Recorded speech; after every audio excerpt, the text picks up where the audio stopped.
బలం ఎవరికి వస్తుంది? నాకు. బలం ఎక్కడ వస్తుంది?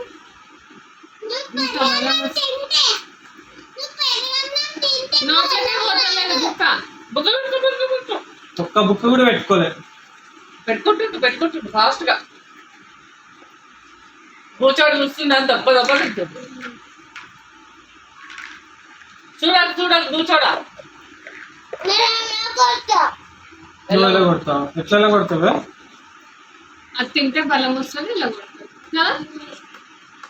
వేడి చేయకపోతే బలం వస్తుంది. మళ్ళీ కొడతా. చికెన్ ఇంకా 4 పీసులు పీస్ తినలేదు ఆయన, అసలే తినలేదు.